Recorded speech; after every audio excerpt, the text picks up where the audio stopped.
Starting ನಾನು ಇದು solar energy system ಬಗ್ಗೆ ತುಂಬ ಇಂಟ್ರೆಸ್ಟ್ ಇತ್ತು. ಅದ್ರ ಬಗ್ಗೆನೇ ಹುಡುಕ್ತಾ ಇದ್ದೆ. ಇನ್ಸ್ಟಾಲೇಷನ್ಸ್ ಮಾಡಿಸ್ಬೇಕು ಅಂತ ಅಂದ್ಬಿಟ್ಟು ನಂದು ಆಲ್ಮೋಸ್ಟ್ ಒಂದೂವರೆ ವರ್ಷದಿಂದ ಅದ್ರ ಬಗ್ಗೆ ಇನ್ಸ್ಟಾಲೇಷನ್ ಮಾಡಿಸ್ಬೇಕು. ಮತ್ತು solar at least less emission, carbon emission to the ಅಂತ ಅಂದ್ಬಿಟ್ಟು ಆ ಪ್ರೊಸೀಜರ್ನಲ್ಲಿ ಹುಡುಕ್ತಾ ಇದ್ದೆ. ಮೀನ್ ವೈಲ್ ಆ ಟೈಮ್ನಲ್ಲಿ ಪ್ರೈಮ್ ಮಿನಿಸ್ಟ್ರದ್ದು ಸೋಲಾರ್ ಘರ್ ಯೋಜನಾ, ಮುಫ್ತ್ ಬಿಜ್ಲಿ ಯೋಜನಾ ಅಂತ ಅಂದ್ಬಿಟ್ಟು ಅದು ವೆಬ್ಸೈಟ್ನಲ್ಲಿ ನೋಡಾದ್ಮೇಲೆ ವೆರಿ ಮಚ್ ಇಂಟ್ರೆಸ್ಟ್ ಆಗಿಬಿಟ್ಟು ನಾನು ಎನ್ರೋಲ್ ಆದೆ. ಅದಕ್ಕೆ ಎನ್ರೋಲ್ ಆದಾದಮೇಲೆ ಪ್ರೊಸೀಜರ್ಸ್ ಒಂದು ವೆಬ್ಸೈಟಲ್ಲಿ ಯಾವ ಥರ ಮೇಂಟೈನ್ ಮಾಡಬೇಕು, ಒಂದು procedure starting from the end including all the things. For example ಅದರಲ್ಲಿ ನಿಮಗೆ ಇಂಟ್ರೊಡಕ್ಷನ್ ಆಗಿರ್ಬೋದು, ಸೆಲೆಕ್ಷನ್ ಆಫ್ ವೆಂಡರ್ ಆಗಿರ್ಬೋದು, ಮತ್ತು KEBಗೆ ರಿಲೇಟೆಡ್ ಪೋರ್ಟಲ್ಲು, ಮತ್ತು ಅದ್ರ ಜೊತೆಗೆ ಇದು ಲೋನ್ ಬೇಕು ಅಂತ ಅಂದರೆ ಲೋನ್ದು, ಮತ್ತು uploading all the informations and getting the replace ತುಂಬ ಈಸಿ ಅಂತ ಅನ್ನಿಸ್ತು. ಸೊ ಹಾಗಾಗಿ ಅದಕ್ಕೆ ಎನ್ರೋಲ್ಮೆಂಟ್ ಅದು ಸೆಂಟ್ರಲ್ ಗೌರ್ಮೆಂಟಿಂದ ಅಂತ ಅಂದರೆ ಯಾವುದೋ ಸೋಲಾರ್ ಘರ್ ಯೋಜನಾ ಅನ್ನೋದೇ ಕಾನ್ಸೆಪ್ಟ್ ತುಂಬ ಚೆನ್ನಾಗಿದೆ. ಅದಕ್ಕೆ ಎನ್ರೋಲ್ ಮಾಡ್ಕೊಂಡಾದ್ಮೇಲೆ ಅವರು ಸಬ್ಸಿಡಿನೂ ಅನೌನ್ಸ್ ಮಾಡಿದರು. That is a part of financial sustainment ಅಂತ ಹೇಳ್ಬೋದು.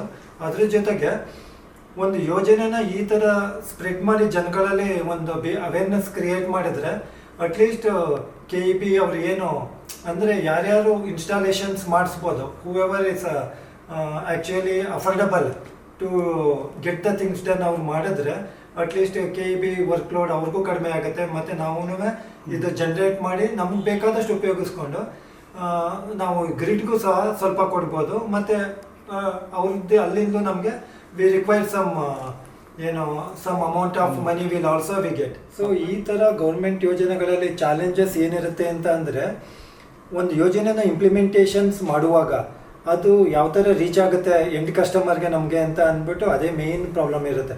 ಸೊ ಆ ಥರದ್ದು ನಾವೇನೂ ಫೇಸ್ ಮಾಡಲಿಲ್ಲ. ಮತ್ತು ವೆಂಡರ್ ಸೆಲೆಕ್ಷನು ಅಷ್ಟೇ, ಅಲ್ಲಿ ಅವ್ರ ವೆಬ್ಸೈಟ್ನಲ್ಲಿ ಹೋದರೆ ತುಂಬ ವೆಂಡರ್ಸ್ಗಳಿದ್ರು.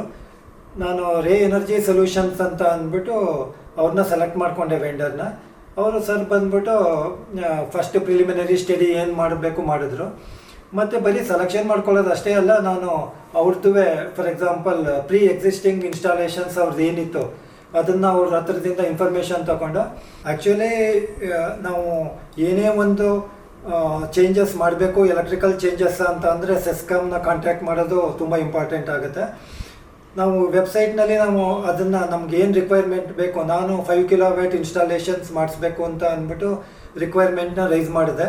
ಪ್ರೆಸೆಂಟ್ಲಿ ನಮ್ಮದು ಬರೀ 2 kW ಅಷ್ಟೇ ಇತ್ತು ಫಸ್ಟು ಪ್ರೊಸೀಜರ್ಸ್ನ ತೊಗೊಂಡಾಗ.